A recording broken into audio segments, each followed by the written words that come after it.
Liewe vriende, ek groet u weer eens in die wonderlike naam van ons Here Jesus Christus. Dit is altyd 'n wonderlike voorreg om saam met u te kan kuier rondom die woord van die Here, om mekaar te kan bemoedig, om mekaar te kan aanspoor, om in hierdie tyd aan die Here vas te hou en die Here se pad te loop. Dit is 'n baie besonderse voorreg wat ons het, en dit is vir my 'n baie groot voorreg om so met u te kan wees, en saam met u te kan deel uit die woord, en soos ek altyd vir mense ook sê, moenie dink dat ek kom om vir jou te sê wat om te doen nie, nee, dis wat die Here vir ons sê, so ek het net so nodig om aan hierdie woord onderdanig te wees, en dit te gehoorsaam, soos wat ek het aan u oordra, om ook so dit daaraan onderdanig te wees, en te gehoorsaam. Mag die Here vir u seën, mag hy sy hand oor u hou, en mag u in hierdie tyd moed skep in die Here in, en bly om die Here, aan die Here vas te hou. Kom ons bid saam. Hemel Vader, ons sê vir u so baie, baie dankie vir so 'n wonderlike voorreg wat u vir ons gee, om mekaar te kan bemoedig, om saam die Here te kan aanbid. Ons eer u daarvoor. Here, ons sê weer eens baie dankie vir die bediening van Kruiskyk, en ons bid die seën van die Here oor hierdie bediening af, dat u dit van krag tot krag sal neem, en dit sal gebruik, Here, om tot aan die uiterste van die aarde, Here, die evangelie aan mense te kan deel. Dankie dat ek kan bid weer eens vir elkeen wat ingeskakel is, dat ek die guns en die genade van die Here oor elkeen kan afbid, dat ek kan vra in hierdie oomblikke, Here, kom besoek u elkeen asseblief, kom stort u liefde en u genade oor elkeen uit, en ek bid vandag en ek vra, breek Satan se magte, breek sy planne asseblief, Here, kom u en kom word u verheerlik. U alleen is God, daar is niemand soos u nie, en Here, daar is niemand wie met u vergelyk kan word nie, niemand wie kan doen wat u kan doen nie, en daarom bid ek, Here, dat u iemand vandag kom bemoedig, dat u iemand kom optel in hulle geestelike lewe, dat u tot hulle gees sal spreek, Here, dat hierdie woord nie maar net tot die ore sal kom en dalk verlore gaan nie, maar ek bid dat dit sal insink in ons gees, in ons siele in, Here, en dat dit 'n beroering sal bring daar binnekant, dat dit mense sal bemoedig en sal optel om die Here te bly dien. Ons weet ons leef in 'n tyd waarin die lewe net al hoe meer onsekerder word, waar die lewe al hoe meer gevaarliker word, hier in Suid-Afrika spesifiek, en ons bid, Here, dat u vir ons help asseblief. Ons weet dat siektes neem toe, ons weet dat ongelukke en rampe neem toe, Here, mense word daardeur getref, kinders van die Here word daardeur getref, en daarom is dit so belangrik, dat ons in hierdie tyd naby aan die Here sal lewe, dat ons sal vashou aan die beloftes van die Here, dat ons nie sal agtertoe kyk nie, maar dat ons bly vorentoe sal gaan, saam met die Here, al voel het hoe moeilik, en al voel het hoe onseker, maar dat ons sal weet, die Here het 'n toekoms vir ons, sonder die Here is daar geen toekoms nie. Kom dan en reinig ons in hierdie oomblikke, reinig ons hart, ons hele wese, Here, was ons met u kosbare bloed, in die naam van Jesus, en bedek ons met u kosbare bloed, in Jesus naam. Seën dan nou u woord, as ons dit saam lees, en saam met mekaar daaroor praat, in Jesus se naam bid ons dit, amen, amen. Nou, liewe vriende, ek wil graag saam met u lees hier in Genesis hoofstuk 3, Genesis hoofstuk 3, en ek lees vir u vanaf vers 1 tot en met vers 9. Maar die slang was listiger as al die diere van die veld wat die Here God gemaak het, en hy sê vir die vrou, is dit ook so dat God gesê het, julle mag nie eet van al die bome van die tuin nie? En die vrou antwoord die slang, van die vrugte van die bome in die tuin mag ons eet, maar van die vrugte van die boom wat in die middel van die tuin is, het God gesê, julle mag daarvan nie eet nie, en dit nie aanroer nie, anders sal julle sterwe. Toe sê die slang vir die vrou, julle sal gewis nie sterwe nie. Maar God weet, dat as julle daarvan eet, julle oë sal oopgaan, sodat julle soos God sal wees, deur goed en kwaad te ken. Toe sien die vrou dat die boom goed was om van te eet, en dat hy 'n lus was vir die oë. Ja, 'n boom wat 'n mens kan begeer om verstand te verkry. En sy neem van sy vrugte en eet, en gee ook aan haar man by haar, en hy het geëet. toe gaan albei se oë oop, en hulle word gewaar dat hulle naak is, en hulle het vye blare aan mekaar gewerk, en vir hulle skorte gemaak, en hulle het die stem van die Here God gehoor, terwyl hy wandel in die tuin in die aandwynkie, en die mens en sy vrou het hulle verberg vir die aangesig van die Here God, tussen die bome van die tuin. Toe roep die Here God na die mens, en sê vir hom, waar is jy? Net tot sover dan die geleesde deel. En liewe vriende, as ek aan hierdie gedeelte dink, dan dink ek sommer aan die algemeen, en ek dink daaraan dat die Satan wil vir my en vir u beroof van ons drome. Die Satan wil ons beroof van ons drome. Liewe vriende, wanneer 'n mens jonk is, dan droom ons almal. Ons droom oor iets wat ons wil word, byvoorbeeld, as 'n mens kind is, dan wil jy polisieman word, jy wil 'n weermagman word, jy wil dalk brandweerman word, of vrou word, jy het hierdie ambisies en hierdie drome, en soos wat jy natuurlik moet skool toe gaan, en later, as dit moontlik is, college of universiteit toe gaan, dan vind 'n mens uit, hoeveel mense se drome verval.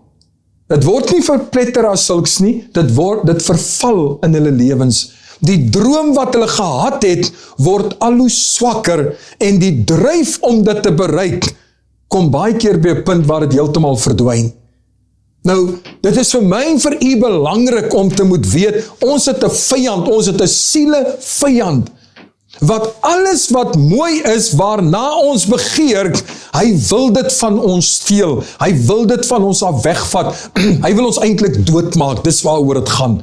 Hy wil ons ontneem aan al die geleenthede wat die lewe vir ons kan bied, hy wil ons ontneem daarvan, dat ons drome kan bereik.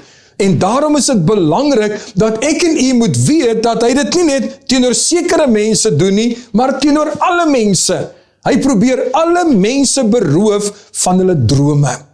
Nou weet jy wat is nog erger? Is dat so dikwels kan iemand sy droom bereik, en dan kom steel die Satan dit nog steeds van hulle. En dis nie dat hy dit met mag en mening uit jou hand uit pluk en van jou af wegvat nie. Hy kry jou om gewilliglik dit alles op te gee. As ons kyk hier na Adam en Eva, dan sien ons hoe dat God hulle volmaak gemaak het, sonder sonde, sonder die begeerte na sonde. Hulle het nie verkeerd geken nie, hulle het net reg geken. En God het vir hulle 'n resep gegee om hierdie reg altyd te kan beleef. Maar dan sien ons hoe dat die Satan hulle aanhoudend geplaai het. Hoe dat die Satan aanhoudend na hulle toe gekom het en probeer het om hulle van iets anders te oortuig. En dan op 'n dag gebeur dit met Eva, dat wanneer die Satan weer met haar besig is en in 'n gesprek tree. En vriende, dis eintlik maar een van daardie groot waarskuwings wat ons moet vir onsself aanneem, en dit is, moenie met die duiwel in gesprek tree nie. Jy het niks by hom verloor nie. Hy het niks, veronderstel om niks met jou te doen te hê nie, want as jy 'n kind van die Here is, dan is jy besig om die Here te dien. As jy nog nie 'n kind van die Here is nie, dan is dit ongelukkig so, dat jy aan die Satan meer reg gee in jou lewe, om 'n groter invloed op jou lewe uit te oefen, en die probleem is, die duiwel is niemand se vriend nie, hy's almal se vyand. Die duiwel is 'n mensemoordenaar. Ons moet nooit vergeet nie, dat die duiwel het 'n belangrike rol in God se span gespeel. Hy was een van die engele wat voor God diens gedoen het, maar hoogmoed het in sy hart opgekom. Kan nie vir u indink dat daar in die hemel, waar hy voor God diens doen, kom daar hoogmoed in sy hart, iets wat vir hom sê, ek kan self God wees, ek wil God wees, ek wil nie aan die lewende God onderdanig wees nie. En dan sien ons hoe dat hy in opstand kom teen God, as gevolg van die hoogmoed in hom, en toe hy in opstand kom, toe word hy uit die hemel uitgegooi. Hy het nie meer plek in die hemel nie, hy verruil die volmaakte vir onvolmaaktheid. Maar hy is so slinks dat hy vir homself gesê het, ek gaan nie alleen hierdie oordeel vat nie, ek gaan kyk hoeveel ek saam met my kan vat. En so kom hy dan na Adam en Eva toe, Adam en Eva leef in 'n perfekte tuin. Adam en Eva leef in perfekte harmonie met hulle self, met mekaar, met die natuur en met God. Alles is perfek vir hulle. Maar die Satan kom en hy sê vir hulle, daar's meer. Daar is meer as die volmaakte wat julle nou het. En die hartseer is, nadat die duiwel baie lank probeer het Eva ingegee. En ons sien hier dat die Bybel sê, dat toe sy weer na die vrug kyk wat God gesê het, julle moenie daarvan eet nie, het dit so aanloklik gelyk, dat het so begeerig geraak, want jy sien, sy het haar oë van God afgehaal, sy het haar oë afgehaal van die opdrag wat die Here gegee het, sy het haar oë afgehaal van die volmaaktheid wat sy beleef het, en sy kyk na die vrug, en skielik lyk dit meer aantreklik, as dit wat sy nog al die tyd ervaar het. Sy kon nie vir haar indink, liewe vriende, wat kan beter wees as wat ek nou het nie. Want daar kon nie beter wees as wat sy nou gehad het nie. Alles was dan volmaak. Maar die Satan kry dit reg om binne in haar 'n ontevredenheid te plaas en dan te voel, ek wil van hierdie vrug eet. En dan sien ons dat sy eet, sy gee vir haar man en skielik al die harmonie verdwyn. Die harmonie met hulle liggame, dink daaraan, hulle was naak gewees, maar daar was niks slegte gedagtes gewees nie, geen onrein gedagte gewees nie, maar toe sonde in hulle lewens kom, toe kom daar onrein gedagtes by hulle op, en skielik sê hulle vir mekaar, ons moet ons bedek, ons kan nie so lyk nie, maar hulle lyk al so vir meer as 100 jaar. Die volmaaktheid maak dat die lelik, as 'n mens dit so kan noem, onsigbaar raak, want jy hou vas aan die mooi. Maar die Satan kom hierin, hierdie volmaaktheid in hulle harmonie met mekaar, dit verval. Adam blameer Eva, hy beskuldig haar by God, hulle harmonie met God verbreek, en wanneer God na hulle soek, dan gaan steek hulle weg. En dan die harmonie met die natuur, die tuin, dit word verbreek, hulle word uitgesit, hulle moet daar buitekant gaan werk, hulle moet daar buitekant 'n harder lewe gaan aanpak, omdat hulle die volmaakte wat God vir hulle gegee het, verruil het. En liewe vriende, daar is hulle buitekant die tuin, en nou moet hulle alles op hulle eie doen. God wandel nie meer met hulle in die aandwynkie nie, want hulle het die verhouding met God verbreek. Jy sien, dit is altyd so, mense het ons altyd baie keer hierdie verwantheid in hulle, dat hulle wil altyd God blameer. Maar hulle sien nooit raak hoe lief dat God vir hulle het nie. Hulle sien nooit raak hoe dat God alles in sy vermoë doen om in 'n verhouding met hulle te kan wees nie. Natuurlik dwing God dit nie op iemand af nie. Hy nooi jou die hele tyd. Dinge gebeur in jou lewe, en wanneer dit lyk die lewe draai teen jou, dan draai God na jou toe. En hy sê, kom na my toe. Kom na my toe, almal wat vermoeid en belas is, en dis 'n belofte, ek sal aan julle rus gee. Die duiwel kom en hy steel van Adam en Eva alles wat volmaak was. Hulle is buitekant die tuin is nog daar, maar hulle is nie meer beskore om in die tuin te leef nie. Hoekom? En nou mag mense sê, ja, maar God het hulle uitgesit. Nee, hulle het gekies om uit te gaan, liewe vriende. Hulle het gekies om 'n gebroke verhouding met God te hê. Hulle het gekies om hulle verhouding met die natuur op te breek. Hulle het gekies om hulle harmonie met mekaar op te breek, deur die keuse wat hulle gemaak het. En nou moet hulle sukkel op hulle eie. En so, net soos wat die Satan hier gekom het, en vir Adam en Eva beroof het van 'n droomlewe, so liewe vriende, is hy vandag nog besig om jong mense en ouer mense, om hulle te beroof van 'n lewe wat God vir hulle uitgesit het. En daarom is dit so belangrik, dat ons vandag vir onsself die vraag moet afvra, leef ek in harmonie met God? Leef ek in harmonie met die natuur? Leef ek in harmonie as ek getroud is met my man, met my vrou? Leef ek in harmonie as ek kinders het met hulle? Hoe leef ek? Is ek self besig om die verhoudings op te breek? Is ek die een wat vandag ontrou is aan my vrou, maar ek soek harmonie? Ek is ontrou aan my man, ek is ontrou aan my ouers, ek is ontrou in my werk, ek is ontrou by die kerk, en nou, wanneer daar disharmonie kom, dan wil ek die ander blameer, maar ek sien nie raak, dis ek wat hierdie vrug gesien het, en het so aantreklik gelyk, en toe eet ek daarvan, toe steek ek my hand uit daarna. Niemand het jou gedwing nie, dis 'n keuse wat jy gemaak het.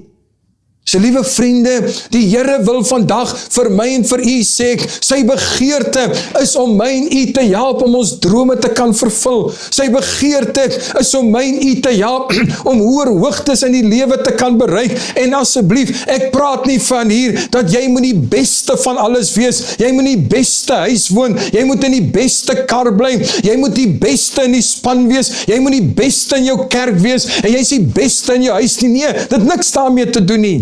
Dit het daarmee te doen dat jy jou vervulling vind in wat God vir jou uitgesit het, dat jy daarin harmonie moet vind, dat in jou werk, dat jy jou beste gee in jou werk, in jou huwelik, dat jy jou beste gee, en nie verwag, die ander een moet eers die beste gee nie, maar omdat jy harmonie het met God, en harmonie met jouself het, deurdat die bloed van Jesus jou gereinig het, en jou skoon gewas het, en God sy Heilige Gees gegee het, om in jou te kom woon, om in harmonie met God te kan wees. Hy wil hê dat ek en u, liewe vriende, moet daardie hoogtes bereik in ons lewens, in ons verhouding met hom. En die vraag is, hoekom is dit, dat die meeste mense dit nie bereik nie, dat hulle nie bereik dit wat die Here vir hulle in gedagte het nie. Vriende, weet jy, as ek net daaroor dink, dan dink ek altyd oor my eie lewe. Want ek dink daaraan dat toe ek jong was, op skool was, het ek altyd gedroom van baie geld maak, van 'n hoë posisie. Mense gaan my erken, mense gaan opstaan vir my, as ek dit so kan noem. Mense gaan kennis neem van my. Dit was my mikpunt in die lewe gewees. En ek het dit lank in my lewe gehad. Ek het met daardie gesindheid universiteit toe gegaan om my werk te gaan maak wat studies aanbetref. En weet jy, toe kom God. En hy krap alles deur mekaar, volgens my op daai oomblik. Hy kom roep my vir die bediening. Al my planne wat ek gehad het, al my drome wat ek gehad het, volgens my, vanuit my oogpunt, het deur die mat geval. Want ek wil gehoorsaam wees aan God. En toe het ek Bybelskool toe gegaan, my laat toerus om in die bediening te kan gaan, en ek dank die Here, ek is, al dink ek 35 jaar in die bediening. Al die drome wat ek gehad het, nie een van hulle het in vervulling gekom nie. Maar toe sien ek God se droom vir my. En as ek terugkyk vandag, dan sê ek vandag vir u, ek wil niks anders wees nie. Ek wil in hierdie roeping bly, waartoe die Here my geroep het. Ek het gedroom van baie geld maak. En weet jy, toe ek in die bediening gaan, in elk geval in die kerk waarin ek behoort, as jy daar 'n beroep aanvaar, dan vat jy wat die gemeente kan bekostig om vir jou te gee. Daar word nie geonderhandel oor salarisse nie. Jy vat wat jy kan kry, en as die Here vir jou gesê het, jy moet na daai gemeente toe gaan, dan maak dit nie saak hoeveel die gemeente se inkomste is nie. Jy gaan en jy gaan vertrou die Here dat jy jou bediening daar kan vervul. So geld was nooit meer iets wat ek kon van droom en 'n vet bankrekening of wat die geval mag wees nie, maar weet jy, God het vir my in hierdie 35 jaar geleer dat jy hoef nie geld te het nie, jy moet net die Here het wat in beheer is van die geld. En so vir die laaste 15 jaar al het ek die voorreg gehad om te sien hoe dat die Here my van voertuie voorsien, en ek het nog nooit gebid vir 'n voertuig nie, ek het nog nooit geskimp vir 'n voertuig nie, die Here het net altyd gesorg dat daar 'n voertuig is. Elke keer nog het hy gesorg. Ek het nooit die geld gehad om daardie voertuie te kon bekostig nie, maar ek ry met daardie voertuie vir meer as 15 jaar al. Voordat die een klaar gery is, dan gee die Here die volgende ene. Die Here het vir my die voorreg gegee om baie oor see te kan gaan, om te gaan preek op verskillende plekke. Ek het die voorreg gehad om 9 keer Amerika toe te gaan alleen. Vriende, sonder dat ek 'n kaartjie gekoop het, sonder dat ek geld in my sak gehad het. En die Here het vir my kon wys, my kind, jy moet my hê in jou lewe. Jy moet my plan vir jou lewe volg. Jy moet in harmonie met my wees en my wil wees, dan toon ek jou wat ek vir jou instoor het. Nou, ek kan nie vir u sê, kom dien die Here, en dit gaan alles in plek val, en dit gaan alles gebeur nie. Nee, dit gaan nie gebeur op daai wyse nie. Want jy sien, die Here loop met elkeen van ons individuele pad. Maar al wat die Here van my en u vra is, wees gehoorsaam aan my roeping in jou lewe. Ek het 'n pragtige plan vir jou. Dis vir my so hartseer as ek sien hoeveel mense se lewens, jong mense se lewens, deur dwelms vernietig word. Dis my hartseer om te sien hoeveel jong mense se lewens, groot mense ook, deur seks vernietig word. Buiteegtelike verhoudings, kinders wat gebore word. Dis hartseer om te sien, liewe vriende, hoeveel mense met soveel potensiaal wat die Here vir hulle gegee het, hulle drome verongeluk, omdat die Satan vir hulle 'n vrug voorgehou het, wat so aanloklik lyk, wat 'n lus vir die oog is, maar 'n pyn vir die hart. En daarom, in hierdie dag, wil die Here vir my en vir u roep, agter hom aan. Hy wil ons roep, om weer in harmonie met hom te kom. Nee, ons weet dat die kruis symboliseer, die vertikale balk symboliseer dat Jesus gekom het om ons verhouding met die Vader te herstel, en die horisontale balk symboliseer dat Jesus gekom het om weer verhoudings te herstel in ons lewens met mense. Jesus het gekom om dinge weer normaal te maak, om drome weer waar te maak. Maar jy moet in harmonie met hom wees, om raak te kan sien wat hy vir jou in gedagte het. Mense is verslaaf vandag aan so baie dinge, ook kinders van die Here. En dit is so maklik om verslaaf te raak. Mense is aan dwelms verslaaf, mense is aan rook verslaaf, mense is aan drank verslaaf, mense is aan dobbelery verslaaf, mense is aan pornografie verslaaf, mense is aan sosiale media verslaaf, mense is aan so baie dinge, hulle sport, hulle karre, hulle huise, hulle geld is hulle aan verslaaf. En dit beroof hulle van die droom wat God vir hulle het. Daarom, liewe vriend, wil ek u oproep vandag, draai na God toe, draai terug na hom toe.